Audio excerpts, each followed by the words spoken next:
दो भोजनों के बीच कम से कम 5 से 6 घंटे का अंतर होना चाहिए। जीने का आदर्श तरीका तो यह होगा कि जीवन में नींद ही ना हो, पर अभी यह संभव नहीं है क्योंकि शरीर में अब भी कुछ जड़ता यानी इनर्शिया है। तो नींद कम से कम हो, बाकी समय शरीर आराम से रहे। गुनगुने पानी में थोड़ा सा शहद मिलाकर पिएं, ऐसा रोज करें और आप पाएंगे धीरे धीरे खून में आरबीसी बढ़ जाएंगे।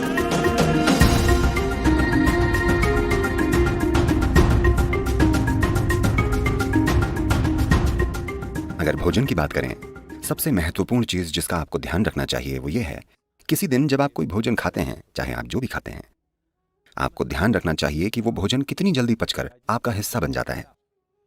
कोई भी भोजन अगर 3 घंटे से ज्यादा पेट में रहता है, यानी आपने खराब खाना खाया है, वो भोजन या तो आप छोड़ दें या कम से कम खाएं। अगर भोजन 3 घंटे में पेट से आंतों तक पहुंच जाता है, यानी आप कुछ ऐसा खा रहे हैं जिसे आपका सिस्टम अच्छे से पचा पाता है। शायद वो सबसे अच्छा भोजन ना हो, पर सिस्टम उसे पचा पा रहा है। और दो भोजनों के बीच अगर आप 5 से 6 घंटों की दूरी बनाए रखते हैं और बीच में अगर कुछ भी ना खाया जाए, तो आप पाएंगे कि कोशिकाओं या सेल्स के स्तर पर सिस्टम में सफाई होगी। सेलुलर स्तर की यह सफाई स्वस्थ जीवन के लिए सबसे जरूरी और सबसे ज्यादा महत्वपूर्ण है।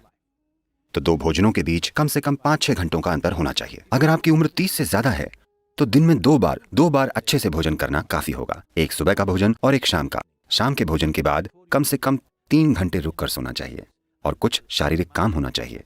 जरूरी नहीं है कि बहुत भारी या जोरदार गतिविधि हो, बस थोड़ी सी सैर या शायद थोड़ा सा डांस या ऐसा कुछ। अपने लिए कुछ ऐसा करें ताकि शाम के भोजन के बाद कम से कम 20 से 30 मिनट कुछ शारीरिक काम हो। ऐसा करने से आपका सिस्टम काफी स्वस्थ होगा। एनीमिया होना यानी खून ने अपना लोहा खो दिया है, यानी आपने अपनी ताकत खो दी है। ठीक है, शरीर की ताकत चली गई, आप थका हुआ महसूस करेंगे, बेवजह थकावट होगी, क्योंकि जब लोहा कम हो जाता है तब खून का ऑक्सीजन शरीर में अच्छे से नहीं पहुंचता, यानी आपका शरीर, आपका हृदय, आपका दिमाग सब कुछ ज्यादा काम नहीं कर पाएंगे क्योंकि आपके पास ऑक्सीजन कम है। तो खून में ऑक्सीजन की मात्रा को बढ़ाना एक जरूरी चीज है, क्योंकि शरीर की सेहत, उसका खुद को आसानी से जीवंत करना, इसके लिए खून में ज्यादा ऑक्सीजन होनी चाहिए और ये क्षमता कम हो जाएगी।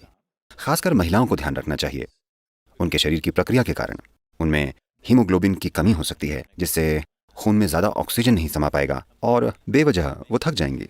अगर आरबीसी कम है तो बुद्धि पर भी असर होगा, क्योंकि दिमाग में ऑक्सीजन कम होगा तो इसका असर शरीर और दिमाग दोनों पर होगा।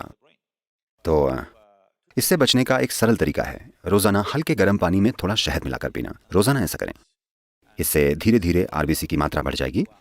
खून में ज्यादा ऑक्सीजन होगा तो अचानक ज्यादा ऊर्जा महसूस होगी, अचानक सब सक्रिय हो जाएगा, शरीर का कायाकल्प होगा, मृत कोशिकाओं की जगह नई कोशिकाएं पैदा होंगी। जो जड़ता आप अपने शरीर में और अपने मन में महसूस करते हैं वो बहुत कम होने लगेगी।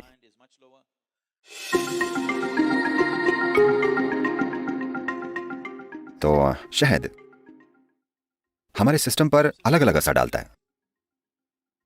कच्चे शहद का एक तरह का असर होता है, ठंडे पानी में पीने से उसका असर अलग होता है, हल्के गर्म पानी में पीने से अलग ही असर होता है। हम यहां इसे हल्के गर्म पानी में पीकर सिस्टम को खोलना चाहते हैं। If you put it into boiling water, some part of honey will turn poisonous. उबलते पानी में डालने से शहद का कुछ हिस्सा जहरीला हो जाता है, तो इसे कभी भी उबलते पानी में नहीं डालना चाहिए या इसे पकाना नहीं चाहिए। मैं जानता हूं कि पश्चिम में लोग शहद के केक बनाते हैं, वो इसे पकाते हैं। एक तापमान को पार कर जाने के बाद शहद जहरीला हो जाता है, तो आपको इसे ऐसे तापमान में रखना चाहिए कि ये पीने लायक हो। इसे गुनगुने पानी में डालें, उबलती हुई गर्म चीजों में इसे न डालें।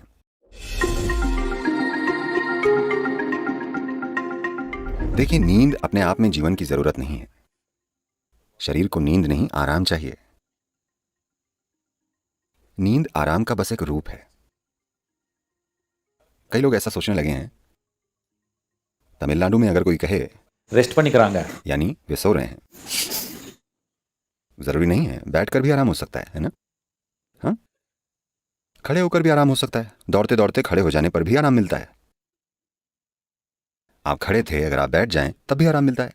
आराम करने के कई तरीके हैं।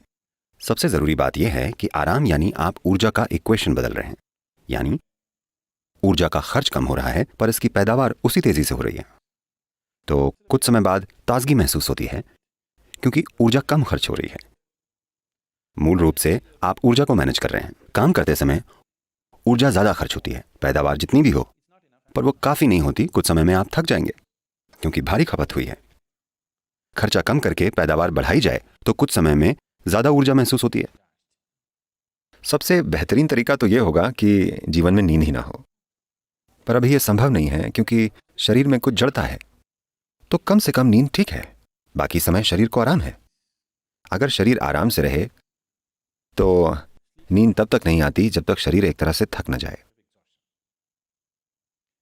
तो शरीर कभी भी नींद नहीं मांगता, पर आराम जरूर मांगता है। अगर आपको यहां आराम से बैठना नहीं आता तो ये ऐसे आराम करेगा, इस प्रकार। अगर आप बिल्कुल आराम से बैठ पाएं तो ये बिना सोए घंटों बैठेगा, वरना शरीर को सिर्फ नींद में ही आराम मिलेगा। अभी यहां बैठे बैठे आप एक सरल काम कर सकते हैं। क्या आप यहां आकर बैठ जाएं? बस अपना ध्यान अपने सिर के ऊपर से अपने पैर की उंगलियों तक ले जाएं और देखें क्या सब कुछ ढीला और आराम से है, या आप ऐसे बैठे हैं। इसे जितना हो सके उतनी आराम की स्थिति में लाएं, जितना आपसे हो सके। आप हर चीज को लेकर सचेतन नहीं हैं, पर होशपूर्वक आप जितना सहज बना सकते हैं। आप अचानक देखेंगे कि अगर आप 10 बजे सोते हैं और आप बस 1 घंटे यहां आराम से बैठते हैं तो आपकी नींद आधे घंटे आगे बढ़ जाएगी। 10 बजे नींद नहीं आएगी, आप खुद ही जागते रहेंगे।